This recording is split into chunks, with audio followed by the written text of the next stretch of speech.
भक्तों, ओम नमः शिवाय, श्री शिवाय नमस्तुभ्यम, जय श्री महाकाल। भक्तों, क्या आपके भी जीवन में बहुत ज़्यादा ऐसी समस्याएं चल रही हैं कहाँ पर आपका काम अटका हुआ है और वो काम पूरा ही नहीं हो पा रहा है और आपने कहीं से कर्जा ले रखा है और आपको समझ में नहीं आ रहा है कि इस कर्जे को मैं चुकाऊंगा कैसे, क्योंकि जितना धन आता है उतना खर्च हो जाता है, आपके पास धन बचता ही नहीं है।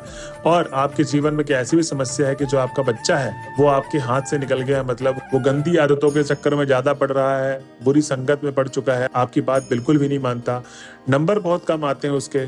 तो अगर इन सारी रिलेटेड समस्याओं से अगर आप भी जूझ रहे हैं तो आज की वीडियो आपके लिए है, क्योंकि गुरुदेव जी कहते हैं कि जो भी भक्त अगर मेरे बताए गए उपाय को इस तरीके से कर लेता है, उसकी जो भी समस्या है जीवन में, धन से रिलेटेड, कर्जा से रिलेटेड, कोई काम अटका हुआ है उसका पूरा नहीं हो रहा है या बच्चे से रिलेटेड, उसकी वो मनोकामना अवश्य पूर्ण होगी।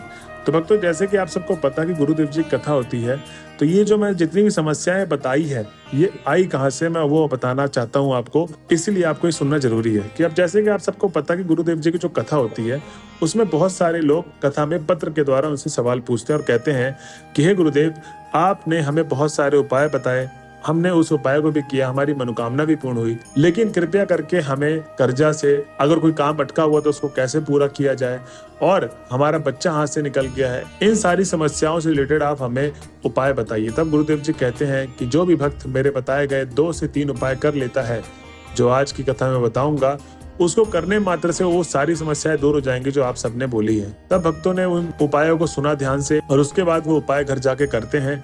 ठीक 1 महीने बाद जब गुरुदेव जी की कथा होती है तो वो भक्त वापस आते हैं और दोबारा से पत्र लिखते हैं। और भक्तों, इस बार आपको विश्वास नहीं होगा, ठीक 1 महीने बाद जब वो भक्त आते हैं तो उन्होंने लिखा कि हे गुरुदेव, आपका कोटि कोटि धन्यवाद, आपने जो हमें उपाय बताया था हमने उस उपाय को किया और हमारी जो मनोकामना थी वो पूर्ण हो गई। गुरुदेव आपका कोटि कोटि धन्यवाद। अब भक्तों, आप ये भी सोच रहे होंगे कि आखिर गुरुदेव जी ने ऐसा कौन सा उपाय बता दिया जिसको करने मात्र से उन सारे भक्तों की मनोकामना पूर्ण हो गई जो बहुत बड़ी समस्या बनी हुई थी। चिंता मत करिए, जो मैंने आपको समस्या बताई है उसका आज मैं हल बताऊंगा। बस मेरी आपसे यही दरखास्त है, गुजारिश है कि जो भी आपको मैं उपाय बताऊं उस उपाय को कृपया करके लिख ले। क्योंकि ज्यादातर भक्त गलती क्या करते हैं कि वो जल्दीबाजी में उपाय सुनते हैं या आधा अधूरा उपाय सुनते हैं या उपाय को लिखते नहीं है और वो भूल जाते हैं, तो वो आधा अधूरा उपाय होता है उनका, ठीक, इसीलिए उनकी मनोकामना पूर्ण नहीं होती और जल्दीबाजी में गलती भी कर देते हैं। तो मेरी बस आपसे यही दरखास्त है कि वीडियो को एकदम आप लास्ट तक सुने, जल्दीबाजी ना करें और उपाय को लिख ले कहीं पर। क्योंकि अगर आप अपना जीवन का 7 से 8 मिनट दे रहे हैं, और मेरी भी बस आपसे यही दरखास्त है कि आपकी जो समस्याएं हैं वो पूरी की पूरी समाप्त हो जड़ से और खत्म हो और आपकी मनोकामना पूर्ण हो। तो बस आपको करना यही है कि आप जो उपाय सुन रहे हैं उसको ध्यान से सुने और लिख ले। जब भी उपाय करने जाएंगे उसको आप देख ले तो आपको याद आ जाएगा। और उपाय को सुनने से पहले जिस किसी ने अभी तक हमारे चैनल को सब्सक्राइब नहीं किया तो चैनल कर ले सब्सक्राइब और बेल नोटिफिकेशन को भी ऑन कर ले, जिससे गुरुदेव जी की आने वाली अपकमिंग वीडियोस आपको मिलती रहे। तो भक्तों, सबसे पहले तो गुरुदेव जी ने बताया है बेल पत्र के कांटे वाला उपाय। इसमें ये उपाय उन लोगों के लिए है जिनके घर में जो बच्चा है वो बहुत ज्यादा शरारती है, बहुत ज्यादा तंग करता है आप लोगों को, आपकी बात बिल्कुल भी नहीं मानता, तो उनके लिए ये उपाय है। सबसे पहले तो आपको चाहिए ये बेल पत्र के 7 कांटे, और साथ ही साथ आप जब बेल पत्र के कांटे लेंगे तो अपने बच्चों को ना भेजे तोड़ने के लिए, आप खुद ही तोड़ के लाएं। क्योंकि जो बेल पत्र के कांटे होते हैं वो बहुत ही ज्यादा घाव करते हैं अगर वो लग जाते हैं। तो ध्यान रहे कि ये उपाय बड़े को ही करना है। अब क्या करना है, आपको बेल पत्र के 7 कांटे चाहिए और ये उपाय करना कब है, किसी भी सोमवार वाले दिन आपको ये उपाय करना है। सुबह 6 से 8 और शाम को 6 से 8 के बीच में कभी भी इस उपाय को कर सकते। अब जब आप शिव जी के मंदिर में पहुंच जाएंगे बेल पत्र के 7 कांटे लेके, तो सबसे पहले तो आपको करना क्या है कि वो उत्तर दिशा में आप खड़े हो जाएं और 5 से 10 मिनट आराधना करें भोले बाबा की, उनके नाम का जाप करें, उनके मंत्रों का उच्चारण करें। उसके बाद आपको उपाय शुरू करना है, ठीक। अब जब 7 से 8 मिनट हो जाएगा, आप भगवान के नाम में लीन हो चुके हैं, आपका मन शांत हो चुका है, तो आप उपाय करने के लिए तैयार हैं। अब भक्तों, सबसे पहले तो जो 7 कांटे लिए थे और तो उत्तर दिशा की तरफ खड़े होकर ही आपको 7 कांटों को आपको शिवलिंग के सामने रख देना है और आपको अपने बच्चे का नाम और गोत्र बोल के जो भी समस्याएं हैं बच्चे से रिलेटेड, कि अगर आपकी बात नहीं मानता है, वो बहुत ज़्यादा पढ़ाई में कमज़ोर है, नंबर अच्छे नहीं आते हैं उसके, और कहीं ना कहीं वो ऐसी संगत में है जिससे वो बिगड़ने के पूरे चांसेस हैं, तो बस आपको जो भी समस्याएं वो बोलनी है और उसके बाद आपको मनोकामना बोल देना है। गुरुदेव जी कहते हैं कि जो भी व्यक्ति अगर मेरे बताए गए उपाय को इस तरीके से करता है, 7 कांटे वाला उपाय इस तरीके से करता है, उसकी जो भी मनोकामना है वो अवश्य पूर्ण होगी। चलिए चलते हैं हम अपने अगले उपाय की तरफ जो गुरुदेव जी ने बताया है। अब इस उपाय में सबसे पहले तो आपको क्या करना है, 1 बेलपत्र और 1 काली मिर्च चाहिए। क्या करना है, 1 बेलपत्र और एक काली मिर्च चाहिए।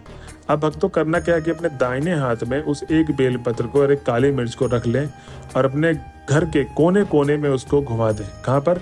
घर के कोने कोने में आप उसको घुमा दें, क्योंकि ये उपाय उन लोगों के लिए है जिसके घर में बहुत ज़्यादा धन की कमी रहती है, कर्जा बहुत ज़्यादा बढ़ गया है और आपका कोई काम जो अटका हुआ है वो पूरा नहीं हो रहा है। ये उपाय उन लोगों को करना है, ठीक। अब जब आप एक बेलपत्र काली मिर्च को अपने घर के हर कोने कोने में घुमा देंगे, सबसे पहले तो आपको करना क्या है कि शिव जी के मंदिर पे पहुंच जाएं। अब जब आप मंदिर में पहुंच जाएंगे, उसके बाद आपको कहीं रेस्ट नहीं लेना है। ध्यान रखिएगा, दाहिने हाथ में जब आपने पूरे घर में घुमाया, उसके बाद डायरेक्ट आपको शिव जी के मंदिर में पहुंचना है और उसके बाद ही आपको दाहिने हाथ को खोलना है। अब जब आप शिव जी के मंदिर में पहुंच गए तो शिवलिंग के पास सबसे पहले तो आपको क्या करना है, जो जलाधारी वाला भाग होता है ना, जलाधारी वाले भाग पे आपको नीचे की तरफ जहाँ पानी गिर रहा होता है, वहां पर आपको वो एक बेलपत्र और एक काली मिर्च जो आप पूरे घर में घुमाए हैं उसको वहां पर रख देना है नीचे की तरफ। और आपको जो भी समस्या है वो बोल देनी भगवान भोले बाबा से। और उसके बाद आपको एक लोटा जल समर्पित करते समय आपकी जो भी मनोकामना होगी अपने कार्य से रिलेटेड वो सब की सब बोल देनी है। धन से रिलेटेड बोल देनी है, जो भी क्षति आ रही है, जो भी कर्जा बढ़ गया है, जो भी मतलब समस्याएं हैं वो आपको बोल देना है भोले बाबा को, देवादिदेव महादेव को। उसके बाद आप अपने घर पे आ सकते हैं। ये तो था दूसरा उपाय जो गुरुदेव जी ने बताया था।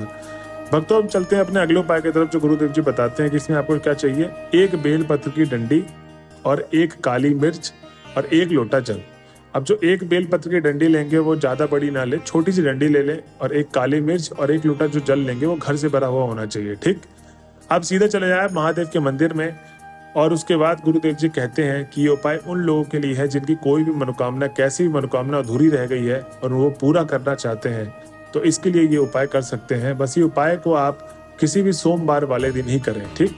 तो सबसे पहले तो जब आपने ये 3 चीज लेकर चले गए शिव जी के मंदिर पे, तो आप उत्तर दिशा की तरफ बैठ जाएं और जो बेलपत्र की डंडी लिए थे आपको उल्टा साइड रखना, मतलब अपोजिट साइड में रखना शिवलिंग की। जैसे आप उत्तर दिशा की तरफ बैठे हैं तो जहां पर आपका मुंह है शिवलिंग का, उसके जस्ट अपोजिट में आप उस बेलपत्र की डंडी को रख दें, ठीक। उसके बाद आपको करना क्या है, जो एक काली मिर्च लेके गए थे उसको भी अपोजिट साइड में रख दें, ठीक।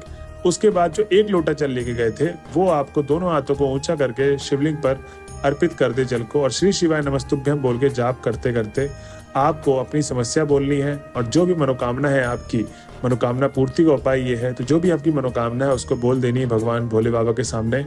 भक्तों, गुरुदेव जी कहते हैं कि जो भी कोई भक्त इस तरीके से बताए गए उपाय को करता है तो उसकी जो भी मनोकामना है, जो भी दिक्कतें हैं, वो सब की सब समाधान हो जाएंगी, जड़ से तकलीफ खत्म हो जाएगी। तो भक्तों, ये थी वीडियो आज की। अगर वीडियो के आप लास्ट तक पहुंच गए हैं तो सब्सक्राइब करना ना भूलें और कमेंट करना भी ना भूलें। मिलते हैं अगले वीडियो में, जब तक के लिए हर हर महादेव।